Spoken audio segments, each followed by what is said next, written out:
திருமோகன், இங்க பொள்ளாச்சி பாலியல் வழக்குகளை பொறுத்த வரைக்கும் குற்றச்சாட்டுகளை விஞ்ஞானபூர்வமாக சிபிஐ நிரூபித்ததுதான் இந்த வழக்கினுடைய மிகப்பெரிய ஒரு பலமாக இருந்தது. ஒரு 48 சாட்சிகள் அவங்க எந்த சூழலையும் பிறர் சாட்சிகளாக மாறாமல் இருந்ததும் ஒரு கூடுதல் பலம்னு சொல்லப்படுது. உங்களுடைய அப்சர்வேஷன் என்ன? நிச்சயமாக சொன்ன மாதிரி முதல்ல இன்வெஸ்டிகேஷன் சொல்லக்கூடியது ப்ராப்பராக இருக்கணும். எப்பயுமே ஃபேர் ட்ரையல்னு சொல்லக்கூடியது பாரபட்சமற்ற நீதி என்பதில் பாரபட்சமற்ற புலன் விசாரணை அடங்கியிருக்கிறது. Fair trial includes fair investigation எப்பயுமே.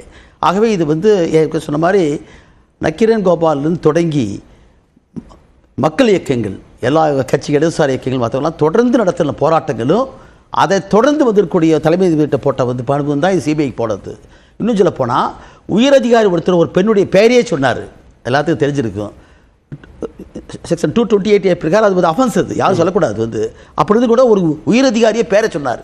ஆகவே அன்றைய சூழலில் நிர்பந்தத்தின் காரணமாக தான் இந்த சிபிஐக்கு போச்சு. இப்போ இந்த வழக்கு விசாரணையை பொறுத்த வழக்கு இன்வெஸ்டிகேஷன் சயின்டிஃபிக்னு சொல்கிறது காரணம் பூராமே சிசிடிவி பதிவுகளும் சிடிஆர் தான் பூராமே. அதில் என்ன பண்ணால் எப்பயுமே இந்த மாதிரி கூடிய கொடூரமான குற்றவாளிகள் எப்பயுமே சமூகத்தில் தாங்க செய்வதற்கு முன்பாகவே செஞ்ச பின்னால் அந்த தடயத்தை பிறகு அழிச்சிருவாங்க. ஆனால் இன்றைக்கி இருக்கிற விஞ்ஞான தொழில்நுட்பத்தில் அழிக்கப்பட்டாலும் கூட ஃபரன்சிக் சயின்ஸில் ரிட்ரீவ் பண்ண முடியும். அந்த மாதிரி பண்ணங்காட்டி தான் சாத்தியமாச்சு. ஒன்று, அந்த பாதிக்கப்பட்ட பெண்களுக்கு கொடுக்கப்பட்டிருக்கக்கூடிய பாதுகாப்பு ரொம்ப முக்கியமானது. ஜெயலலிதா கேஸ்லேருந்து வரக்கூடிய விஷயம் இன்றைக்கி சட்டம் வந்தாச்சு, அதுக்கு தனியாக விக்டிம் ப்ரொடெக்ஷன் வந்தாச்சு தான் ஒன்று. இரண்டாவதாக இந்த மாதிரி கொடூரம் குற்றம் செஞ்சக்கூடாது பிணைகளை விடாமல் உள்ளே வச்சுருந்து. ரெண்டாவது, மூன்றாவதாக இந்த சிபிஐனுடைய விசாரணையில் இன்வெஸ்டிகேஷனில் இதெல்லாம் மறைக்கப்பட்டதோ அவைகளை பூரா விஞ்ஞான தொழில்நுட்ப ரூபாய் கொண்டு வந்தாங்க. மூன்று, அடுத்த கட்டமாக இது ஒரு நம்பிக்கை எப்பயுமே என்ன சொல்கிறேன்னா, இது போன்ற வழக்குகள் பூராமே நிர்பயா வழக்கிலிருந்து நிர்பயாவிலிருந்து வழக்கிலிருந்து அனுபவம் பட்டிருந்து வெளிநாட்டில் காமிச்சிருக்காங்க. அப்புறம் இந்த வழக்குகளை விசாரிக்கிற போதே எப்படி கைட்லைன் கொடுத்துருக்காங்க போறாமே. அப்போ அந்த அடிப்படை, ஏன்னா இது எல்லா அஃபென்ஸுமே ஸ்டேட்டுக்கு எதிரானது தான். ஆனாலும் கூட இது போன்றக்கூடிய ஒரு தீண்டாமை குடிமை வழக்கு, பெண்கள் மீது அது கூட்டு வன்புணர்வு வழக்கு என்பது சாதாரணமான குற்றம் அல்ல.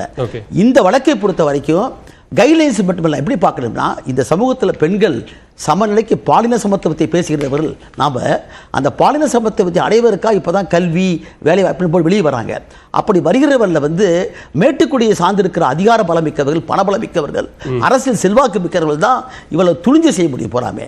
அப்போ இதுக்கு ஒரு சரியான தீர்ப்பாக இது அமைஞ்சிருக்குது. மிக முக்கியமாக பார்க்கக்கூடிய சுப்ரீம் கோர்ட் என்ன சொல்கிறாங்கன்னா, பாலியல் ரீதியாக பாதிக்கப்பட்ட பெண்களுடைய நிலை என்னன்னா இஸ் எ லிவிங் டெத்னு சொல்கிறாங்க சுப்ரீம் கோர்ட்டில்.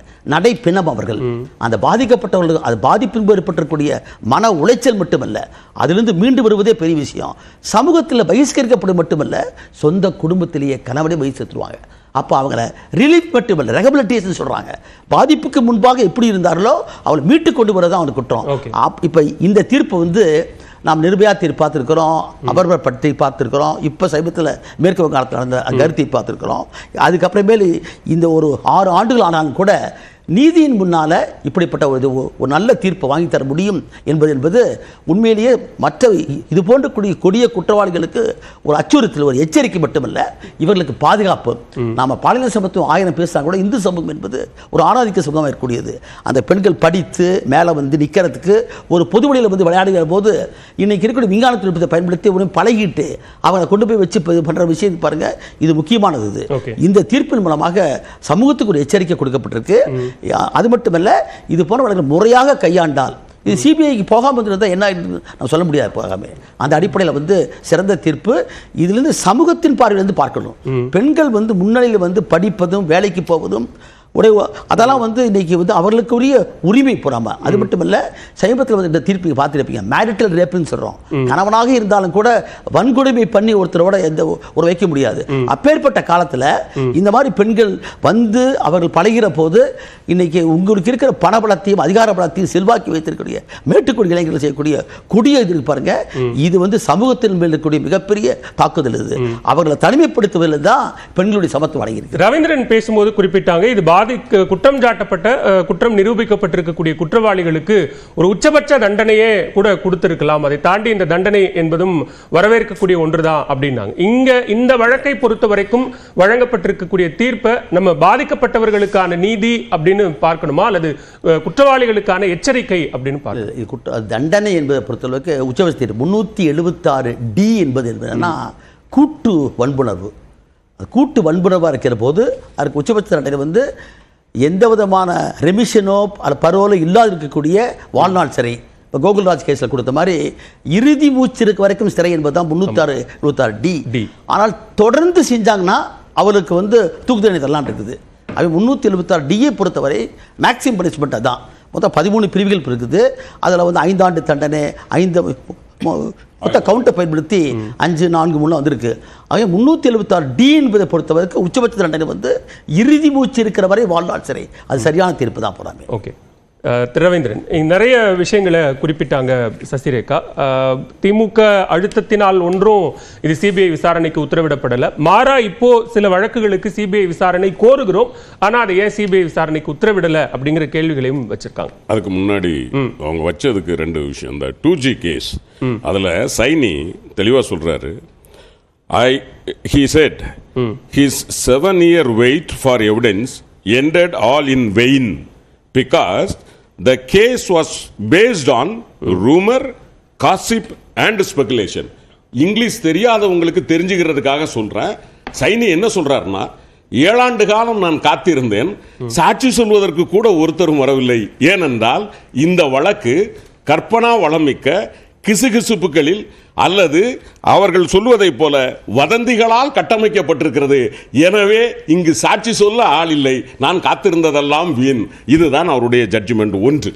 2வது, இந்த வழக்கில் அதிமுக வந்து அக்கறை காட்டவில்லை என்பதற்கு நாங்கள் வைக்கிற குற்றச்சாட்டு 11 மார்ச் 2019 அன்றைக்கு இருந்த ஏஎஸ்பி பாண்டியராஜன் உங்களை போன்ற பத்திரிகையாளர்களை சந்திக்கிற போது மிக தெளிவாக அந்த வழக்கில் யார் அந்த குற்றச்சாட்டை வைத்தாரோ அந்த குழந்தையினுடைய பெயரை உச்சரித்தது மட்டுமல்ல, விலாசத்தையும் கொடுத்தது மட்டுமல்ல, ஜிஓவில் கூட அது இன்றைக்கும் இருக்கிறது என்னால் எடுத்துக்காட்ட முடியும்.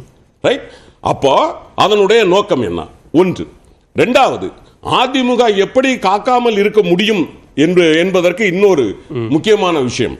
3 பேர் அருளானந்தம் உட்பட 3 பேர் அதிமுக நிர்வாகிகள். அதை எடப்பாடி பழனிசாமி அவர்கள் நாங்கள் போராட்டமெல்லாம் நடத்தி எஃப்ஐஆர் முடித்த பிறகு அவர் தகுதி நீக்கம் செய்திருக்கிறார், கட்சியை விட்டு நீக்கம் செய்திருக்கிறார். அதிமுகவின் நிர்வாகிகள் உள்ளே இருந்து வந்த உடனேயே அவர் நீக்கி இருந்தால் கேள்வி இல்லை. ஆனால் எஃப்ஐஆர் போடப்பட்ட பிறகு அதன் பிறகு அவர் வந்து அதை நீக்குகிறார் என்றால் அதுவரைக்கும் அவர் காப்பாற்றலாம் என்ற சிந்தனையோடு இருந்திருக்கிறார் என்பதை 6வது அறிவில் சட்ட அறிவு தேவையில்லை, இதில் இருந்தால் போதுமானது புரிந்து கொள்ள முடியும். இப்பொழுது நான் கேட்கிற இந்த அண்ணா பல்கலைக்கழகத்தை பொறுத்தவரை உயர்நீதிமன்றத்திற்கு போனார்கள். உயர்நீதிமன்றம் தான் நான் சொன்ன கமெண்டை சொன்னது, அரசியலாக்காதீர்கள், அந்த குழந்தைகளுக்கு தேவையான நீதியை கொடுக்கக்கூடிய வகையில் இந்த விசாரணை போய்கொண்டிருக்கிறது. எனவே ஸ்பெஷலா நான் வந்து அதை நாங்க நீதிமன்றமே பார்த்து அதில் உள்ள வழக்கு ஸ்பெஷல் இன்வெஸ்டிகேஷன் டீம் கொடுத்திருக்கிறாங்க. இப்ப நம்ம அதை மறுக்கலையே, இதுல நம்ம எங்க போனோம்? நம்ம எதுக்கு? அதாவது சிபிஐ எடுத்த உடனே நீங்க சிபிஐக்கு போறது இன்னொரு சிக்கலும் வருது. இப்ப இந்த இது 6 ஆண்டு காலம் போயிருக்கு பாருங்க. ரைட்? ஸோ நமக்கு வந்து ஷார்டஸ்ட் பீரியட்ல நம்ம இவங்க விவாதிச்சாங்கன்னா இன்னும், ஏன்னா சிபிஐ கூட அவங்க வந்து விசாரிக்கிறது இல்ல பாலா. இங்க நிறைய பேருக்கு கற்பனை என்னன்னா, சிபிஐக்கு கொடுத்தாலும் இங்கே இருக்கிற அதிகாரிகளை வைத்துத்தான் அவர்கள் விசாரிக்கிறாங்க. அப்படி இருக்கும்போது இது 2 முறையா போறதுக்கு வேகமாக கொடுக்க வேண்டும் என்பதுதான் கழக அரசின் நோக்கமே தவிர எந்த இடத்திலும் இன்றைக்கு வரைக்கும். இன்னொன்னு, அந்த குற்றம் சாட்டப்பட்ட ஞானசேகரனை திமுக காப்பாற்ற நினைக்கிறதுக்கு என்ன காரணம்? அவர் எங்கேயாவது எவிடன்சஸ் இருக்கா திமுக காரணம்? ஆனா ஒன்னு சொல்றேன், 2013 முதலில் அவர் அண்ணா பல்கலைக்கழகத்தில் இதை போல் வாலாட்டி வழக்கு எஃப்ஐஆர் இருக்கிறது.